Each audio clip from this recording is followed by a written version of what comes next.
All right, so in this video, we're going to talk about applications of rational functions to real-world situations.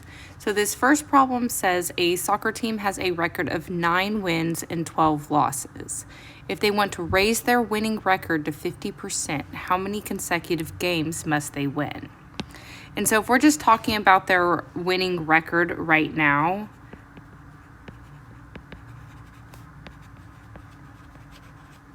we need the number of wins over total games played. And so I'll just say number of games. And so right now they have played 9, they've won 9, and then they lost 12. So that means they've played a total of 21 games. And so 9 over 21 is not 50%.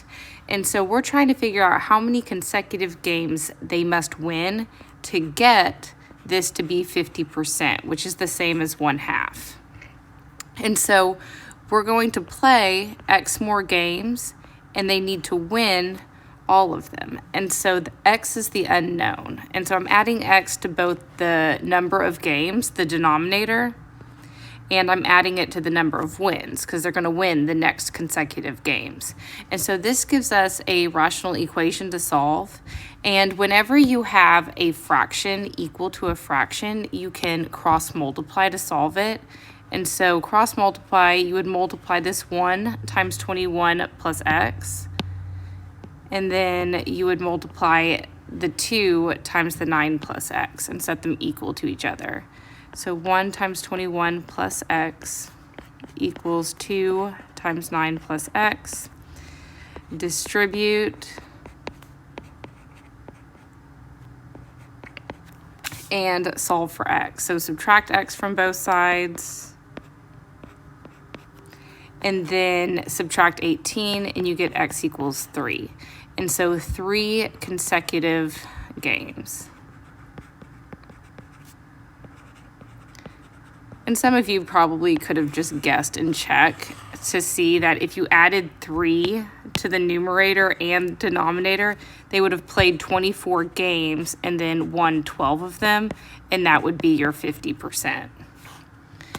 It's not always that obvious. And so in this next one, Avery made 11 of 25 free throws in basketball. How many consecutive free throws must she make in order to raise her free throw shooting percentage to 60%? And so right now she's made 11 out of 25.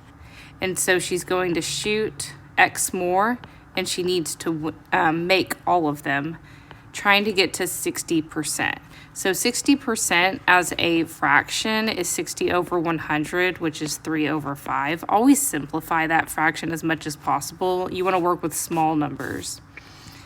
And so now we can cross multiply 25 plus X times the 3, and then 11 plus X times the 5.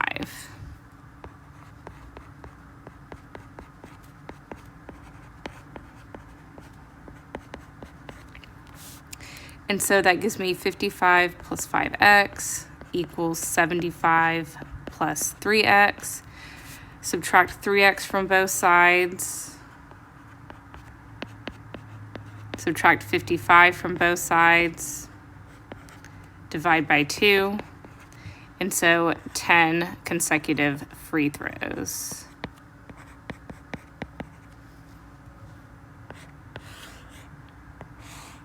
Okay, and so anytime you have one of these desired percent where you're trying to raise your percentage, you just set your fraction equal to that desired fraction and make sure you add X to the numerator and the denominator. It's not a separate fraction. I've seen some people break it up and just add X over X as its own fraction. That's not the same thing. You are just having one fraction equal to another. Okay, these next 2 examples are talking about work rate. And so it says Dayton can do a particular task in 4 hours. It takes Micah 6 hours to do the same task. How long will it take the boys to complete the task if they work together? Okay, and so you can't just add the number of hours. It wouldn't make sense to say if it takes Dayton 4 hours to do the task, and Mike 6 hours to do the task, it's not going to take them 10 hours if they're working together. They're going to get the job done faster. And so what you would do is actually add their rates. And so Dayton's rate plus Micah's rate would equal their rate together. Okay, and so Dayton gets 1/4 of the job done every hour. It says it takes him 4 hours to do the task, so after 1 hour, he's 1/4 of the way done. Micah would be 1/6 of the way done because it takes him 6 hours. And so their rate together would be 1/x. And so x is going to be the number of hours it takes them to work together.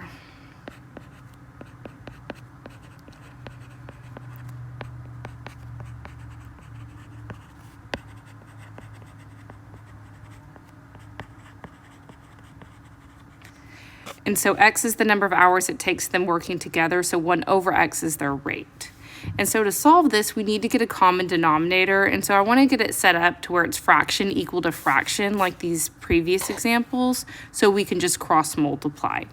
And so I'm going to, a good common denominator between 4 and 6 would be 12. That's the smallest number that's divisible by both. And so I need to multiply this top and bottom by 3, this top and bottom by 2, and so that would give me 3/12 plus 2/12 equals that 1/x. That's 5/12 equals 1/x, and now we can cross multiply. 12 times the 1, 5 times the x. So 5x equals 12, divide by the 5, and we get 12/5. And because this is an application problem, that wouldn't be a reasonable way to answer this question. You wouldn't say 12/5 hours. And so here you do kind of want to convert to decimals or mixed numbers. And so this would end up being 2 2/5. And so even then, 2 2/5 hours isn't a common answer. So we do want to convert that 2/5 of an hour to minutes. And so 2/5 times 60 minutes, 60 divided by 5 is 12. So that would be 2 times 12. That would be 24 minutes. And so the best way to answer this question is saying 2 hours and 24 minutes.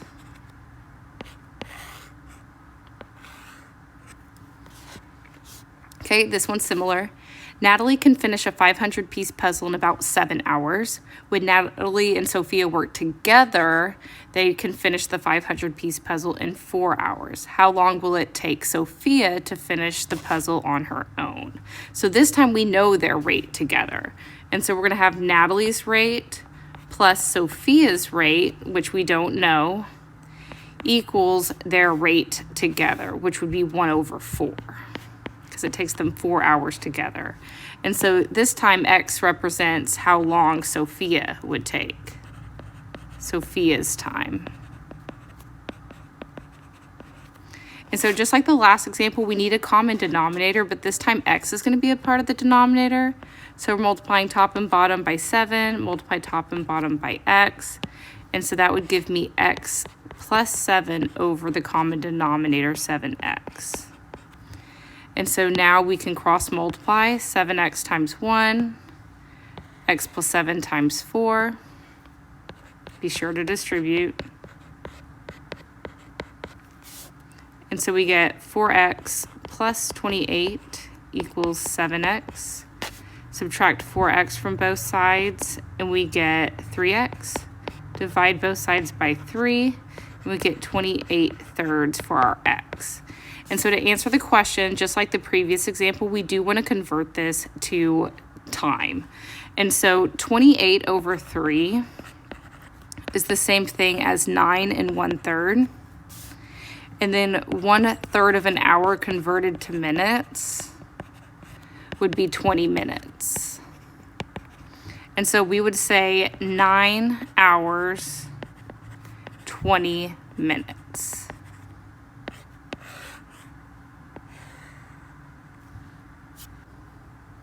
All right, these last few examples all have to do with time.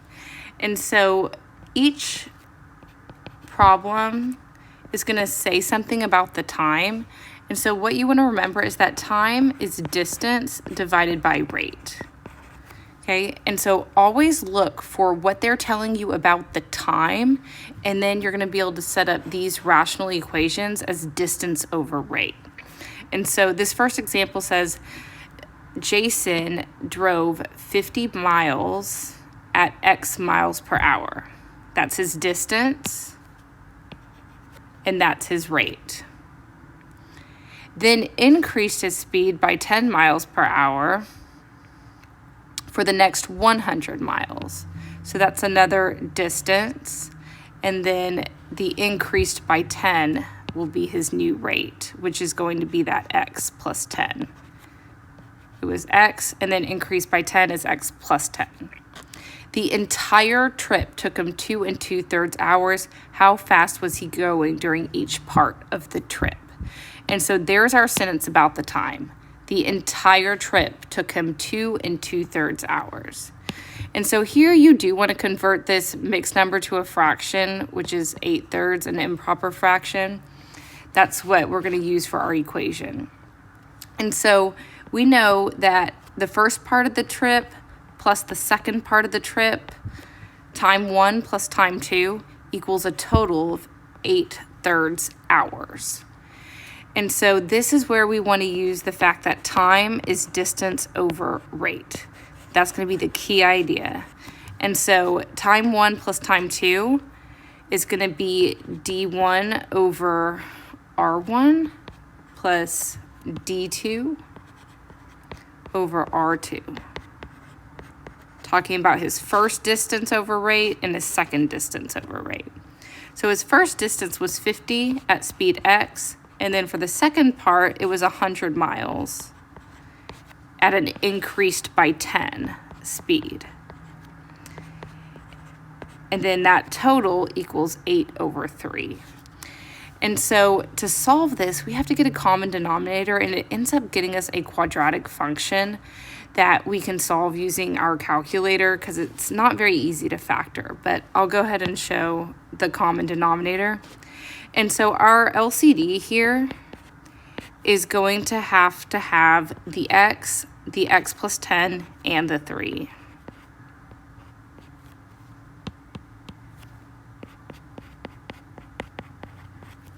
Okay, and so when I set up my equation, this first factor needs a 3 and an X plus 10. This second fraction just needs a 3X. And the last fraction needs the X and the X plus 10. Okay, and so we have our common denominator, and so we can just focus on the numerators now. And so this first fraction, 50 times 3 is 150 times the X plus 10. And then we have 3X times 100, which is 300X. And then we have 8X times the X plus 10. And so after distributing, we get 150X plus 1500 plus 300X equals 8X squared plus 80X. Okay, and so because we're dealing with a quadratic, we're going to want to get everything on one side. And so that ends up being 8X squared. Let's see, 150 and 300 is 450.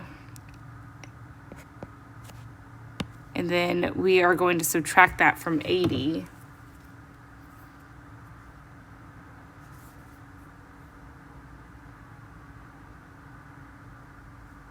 Negative 370X. And then minus the 1500. Okay, and so this is the part I would just graph in a calculator. You could factor it, but the numbers are pretty bad. And so here I've already typed it in, 8X squared minus 370X minus 1500. And on the graph, you can find the x-intercept, and there's going to be a negative one that doesn't make sense. And so you're only going to choose the positive one, which in this case is 50. It will look better on your calculators. And so 50 is our answer, but it says the question is, how fast was he going on each part of the trip? For the first part, that's X, he was going 50 miles per hour, and then he increased his speed by 10, and so for the second part, he was going 60 miles per hour.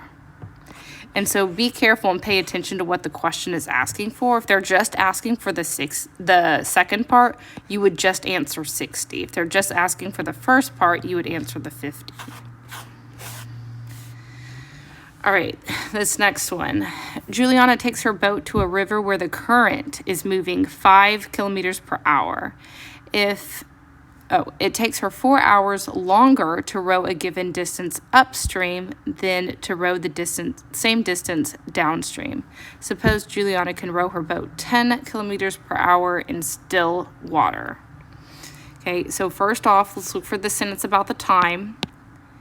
And the sentence about the time, I see 4 hours. So 4 hours, it takes her 4 hours longer to row upstream than downstream, but the distance is the same either way. Okay, and so to answer these questions, we're going to have to first answer how many kilometers she rows, and so that's going to be our D. Okay, and so to set up our equation, we're going to use the fact that it takes her 4 hours longer to row upstream than downstream.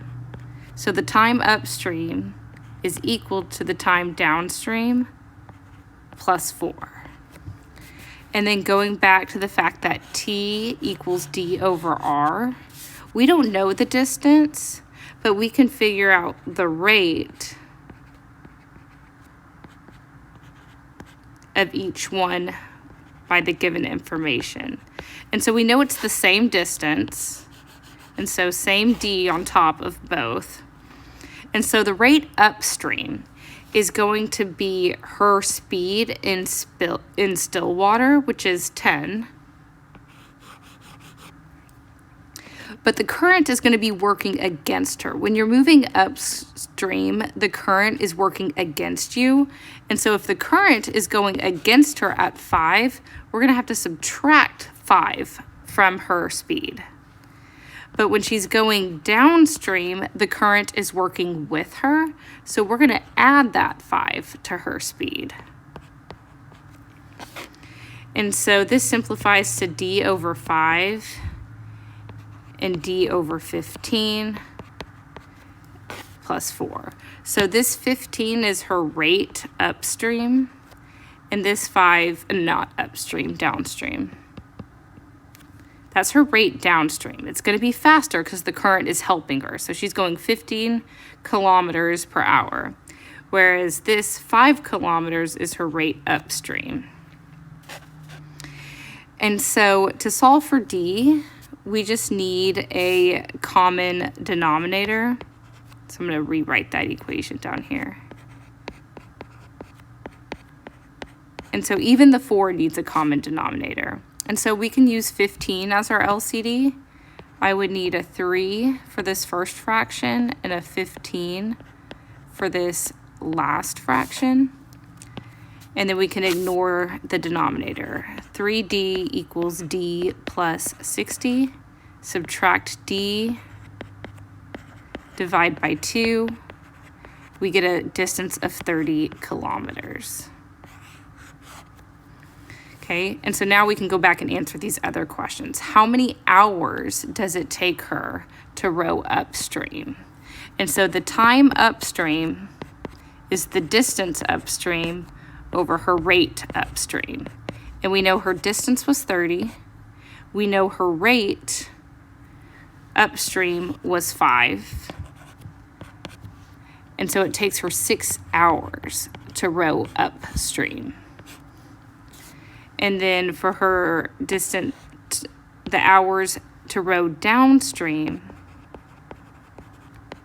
It's the distance downstream, still 30, over the rate downstream, which we know is 15. So 2 hours to row downstream. Again, it's quicker to go downstream because the current is helping you.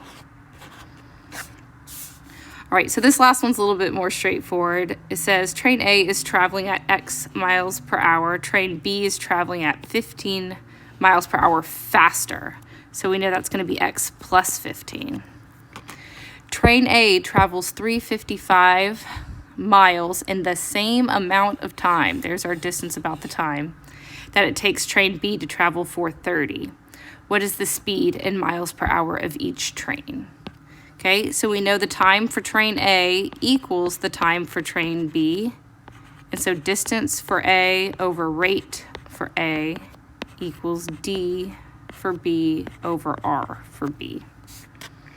Okay, and so the distance for train A was 355, and his rate was X. Train B's distance was 430, and his rate was X plus 15.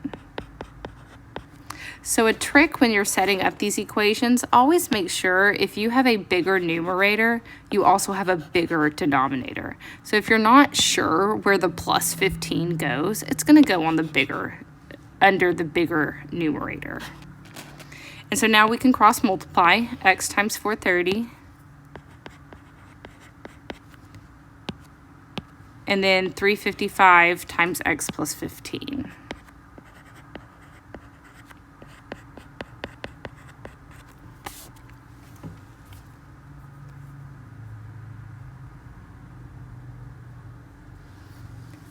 Distributing the 355, we get 5325.